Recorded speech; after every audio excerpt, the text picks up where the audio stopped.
नमस्कार, निवन प्रणाम। मैं नारायण डावड़ी, जिला प्रधान जोधपुर, समाज के सामने महासभा को लेकर के कुछ निवेदन करना चाहता हूँ। पिछले लंबे समय से महासभा को लेकर के बुद्धिजीवी लोगों के, समाज के बुद्धिजीवी लोगों और युवाओं और प्रबुद्धजनों के मन के अंदर एक विचार चल रहा था कि इस महासभा का पुनर्गठन कैसे किया जाए और इस महासभा का पुनर्गठन करके सुचारू रूप से निष्पक्ष तरीके से कैसे चलाया जाए। ये विचार काफी लंबे समय से चल रहा था। इस बीच एक अखिल भारतीय विश्व महासभा के अंदर एक घटना घटी कि 11 नवंबर 2024 को मनोनीत अखिल भारतीय विश्व महासभा के अध्यक्ष माननीय देवेंद्र जी बूडिया ने एक वीडियो जारी किया दिल्ली से, और उन्होंने कहा कि मेरे साथ ज्यादती हो रही है और इस ज्यादती का खुलासा मैं कल 11 बजे लाइव आके करूँगा। और उसके बाद माननीय अध्यक्ष महोदय जोधपुर आए और जोधपुर आके अपने समर्थकों के बीच में लाइव आए। लाइव आके उन्होंने कहा कि मेरे साथ दुर्व्यवहार किया गया है और जिससे मैं आहत हूँ। दूसरी बात उन्होंने कहा कि मेरे साथ दुर्व्यवहार एक रणवीर पनियार नाम के एमएलए, जो दूसरी जाति का है, विष्णु समाज का नहीं है, उसने साथ मेरे साथ दुर्व्यवहार किया और मारपीट की है, और जो कि कुलदीप बिश्नोई के कहने से की है। और तीसरी और सबसे बड़ी बात उन्होंने ये कही कि मैंने 9 फरवरी 2024 को एक प्रस्ताव पास करके माननीय कुलदीप बिश्नोई को संरक्षक पद से हटा दिया है, उनके पावर मैंने छीन लिए।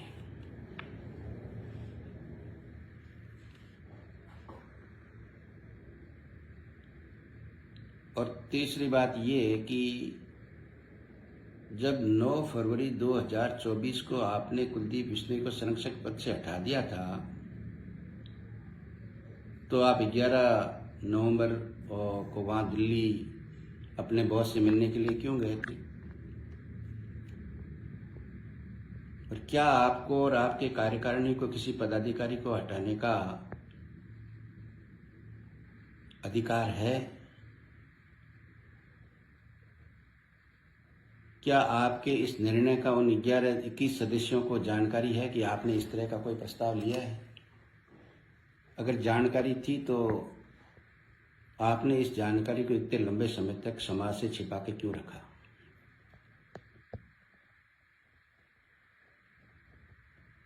आप 11 जनवरी को अपने बॉस से कुछ सौदे और समझौता करने के लिए गए थे और उसमें असफल हो गए, तो आपने आकर के इस तरह की बातें समाज के सामने कही।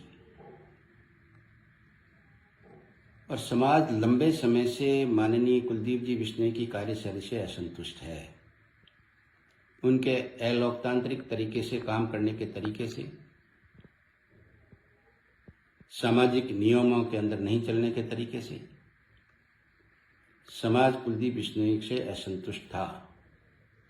और इस भावना को देखते हुए समाज ने आपके साथ जुड़ करके और आपके इस बात की समर्थन किया, और आप इस बात को लेकर के मुकाम भी गए, और मुकाम में भी लोगों ने आपका समर्थन किया, क्योंकि आपने लोगों की जो भावना थी उस भावना के अनुकूल एक ड्रामा करके आप समाज की भावनाओं के साथ आए थे।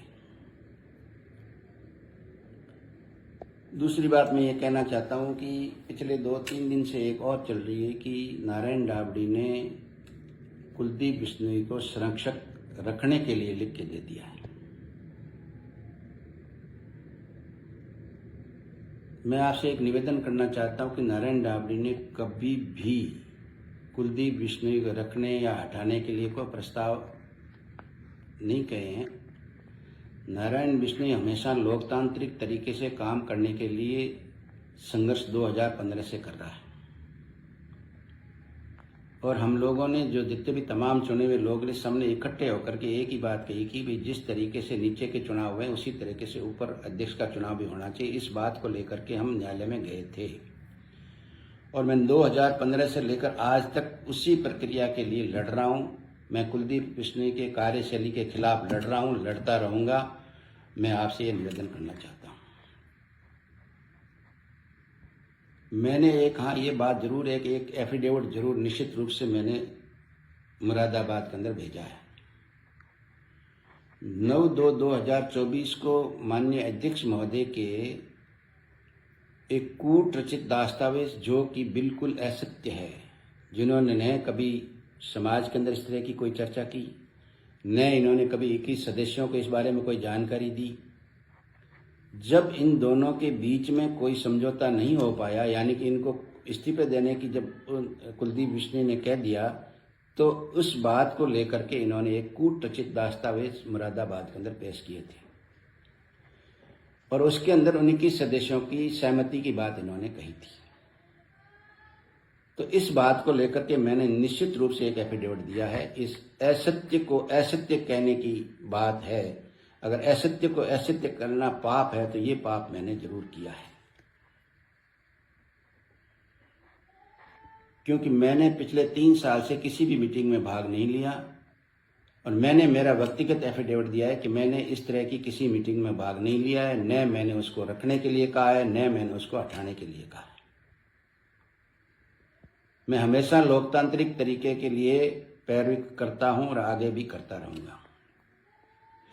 उसके साथ एक पेपर और चल रहा है जिसके अंदर सुभाष देवड़ू जी के साइन हैं, और उसके अंदर एक अध्यक्ष को हटाने का और एक दूसरे अध्यक्ष को बनाने की नियुक्ति का उन्होंने रजिस्ट्रार से एक अनुरोध किया है।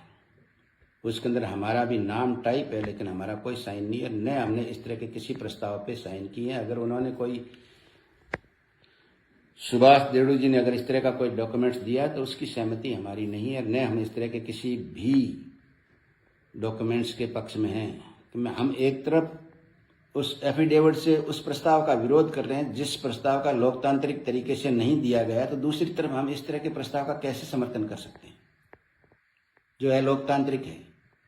किसी भी अध्यक्ष को हटाना, अध्यक्ष को नियुक्त करने का पावर उन 200 चुने हुए लोगों और 50 कॉप्शन से चुने लोगों के पास है, न कि किसी अध्यक्ष और न संरक्षक के पास है, न किसी कार्यकारिणी के पास है। अगर इस तरह का कोई पेपर भी अगर किसी व्यक्ति ने दिया है तो वो भी सरासर असत्य है, और उस असत्य के खिलाफ हम आज भी खड़े हैं।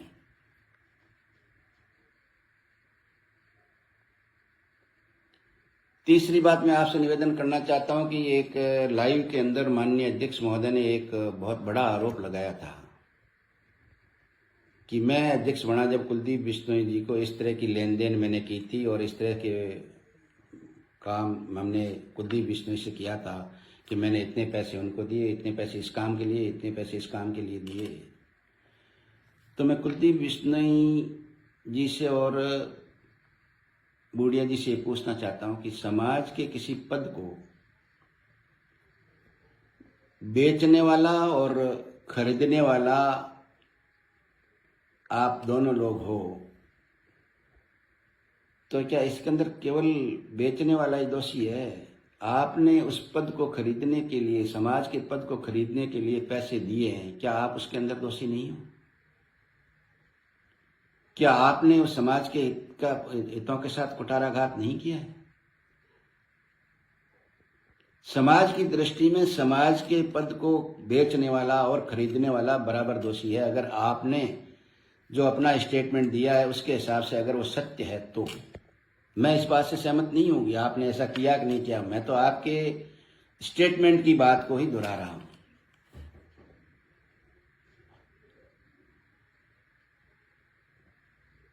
जब तक आपका हित उनसे मिल रहा था तब तक सब कुछ कुलदीप बिश्नोई सब कुछ अच्छे थे, और पूरा समाज कह रहा था कि कुलदीप बिश्नोई असंवैधानिक तरीके से चल रहा है, इसके चुनाव कराए जाने चाहिए, और चुनाव के साथ समाज को बिल्कुल ही एक पारदर्शी तरीके से चलाना चाहिए। एक और निवेदन करना चाहता हूं कि बिश्नोई समाज के लोगों ने, साधु संतों ने और पंचों ने कुलदीप बिश्नोई के अंतर्जातीय विवाह के मुद्दे को लेकर के एक नोटिस दिया गया था। उस नोटिस के अंदर समाज के सभी लोगों की भावना थी, हमारी भी भावना थी कि अगर कोई समाज का व्यक्ति 29 नियमों का उल्लंघन करता है या समाज के रीति रिवाज का उल्लंघन करता है तो निश्चित रूप से उसको नोटिस देकर के उनसे जवाब मांगा जाना चाहिए, और अगर वो सही साबित हो जाता है तो उसको सामाजिक तरीके से उसको दंडित भी किया जाना चाहिए। लेकिन उस मुद्दे को लेकर के माननीय अध्यक्ष महोदय, आप स्वयं जोधपुर से एक पद यात्रा निकाली थी और पद यात्रा निकाल करके आपने अपने पद के, अपने प्रभाव से, धन से, बाहुबल से आपने वहां जाकर के उन तमाम साधु संतों को अपने स्टेज पे खड़ा करके उस समाज के फैसले को दबाने का काम भी आपने किया। मैं आपसे निवेदन करना चाहता हूं। और जब आपका हित सिद्ध नहीं हुआ तो आपने समाज को गुमराह करके कि हमने 9/2/2024 को माननीय कुलदीप बिश्नोई को हटा दिया है, जो असंवैधानिक बात है। न आप उसको हटा सकते हो, न आपके पास उसको हटाने का पावर है। केवल एंड केवल ये पावर 200 लोग चुने हुए 50 ऑप्शन के लोगों के 2/3 बहुमत से हटाया जा सकता है। और इस भावना का आपने दुरुपयोग किया और आपने आकर के समाज के लोगों को गुमराह किया।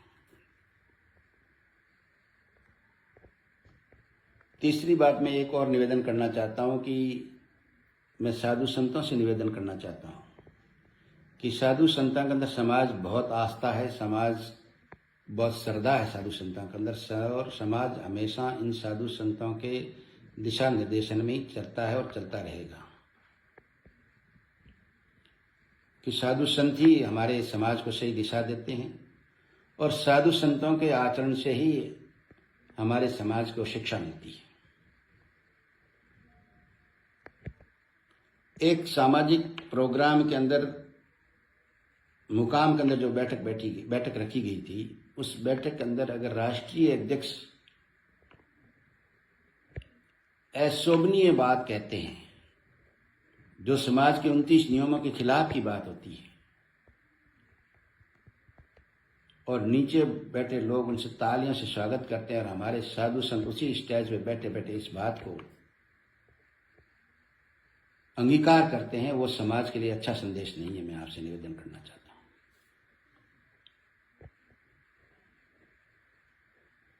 एक बात और आई, बिश्नोई रत्न ले रहे हैं, दे रहे हैं।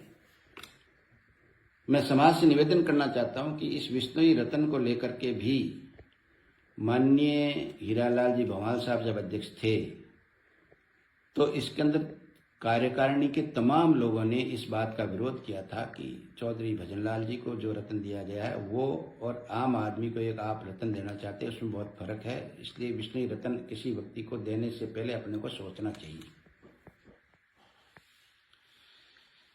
लेकिन इस बात को लेकर के सबसे ज्यादा अगर पक्ष आपने रखा था तो आपने रखा था कुलदीप बिश्नोई का, और कुलदीप बिश्नोई के पक्ष में प्रस्ताव लाए और उस प्रस्ताव को आपने रत्न दिला करके उस प्रस्ताव को पास कराया था। उसमें सबसे ज्यादा योगदान था तो माननीय अध्यक्ष महोदय आपका था, और उसी का तोहफे के रूप में आपको कुलदीप बिश्नोई ने अध्यक्ष बनाया था। और अब आप एक स्टेज पे खड़े होकर के एक जैसे फ्रूट और सब्जी के ठेले पे वह आदमी जैसे आवाज़ लगाता है कि आम ये भाव और फलाना ये भाव, उसी तरह आप उसको रत्न को वापस लेते हैं किसी से, किसी को वह रत्न दे रहे हैं। क्या ये बिश्नोई रत्न इतना सस्ता है कि आप किसी एक सार्वजनिक स्टेज पे खड़े होकर के रत्न को ले रहे हो और किसी स्टेज पे खड़े होकर रत्न को दे रहे हो? इस समाज के अंदर क्या संदेश जा रहा है? मैं ये कह रहा हूं कि इन दोनों लोगों ने मिलकर के समाज को गलत दिशा में लेके गए। मैं माननीय कुलदीप बिश्नोई जी से निवेदन करना चाहता हूं कि आप समाज हित के अंदर समाज की भावना आपके साथ नहीं है। पिछले 2015 से लेकर आज तक आप लोगों से हम अपील करते आ रहे हैं। हम संवैधानिक तरीके से आपसे अनुरोध करते हैं कि आप विश्नोई समाज की भावना को समझते हुए आप अपना इस्तीफा दे दें। और यही बात मैं कुल देवेंद्र विश्नोई से कहना चाहता हूं कि आप भी अपना इस्तीफा दे करके समाज को सौंप दें। और ऐसा अगर ये दोनों नहीं करते हैं तो समाज को निर्णय लेकर के इन दोनों लोगों को पद से हटा देना चाहिए और एक ऐसी नई कमेटी बनाना चाहिए जो अध्यक्ष इस बार जो बनाया जाता है वो सिर्फ चुनाव के लिए बनाया जाए, 1 साल के लिए। वो व्यक्ति आगे चुनाव नहीं लड़े और एक अच्छी सी महासभा का गठन करें। और नई महासभा का गठन होने के बाद तमाम जो नियम और कायदे और कानून हैं कि भी अध्यक्ष का क्या पावर होगा, संरक्षक रहना चाहिए कि नहीं रहना चाहिए, रहेगा तो उसके क्या पावर होंगे, प्रबंध कार्यकारिणी के क्या पावर होंगे, जनरल बॉडी के क्या पावर होंगे, तमाम एक ड्राफ्टिंग करके और पुनर्गठन करने के बाद इनका पुनः रजिस्ट्रेशन कराना चाहिए। ये मैं निवेदन आपसे करना चाहता हूँ। गुरु जम्बेश्वर भगवान की जय।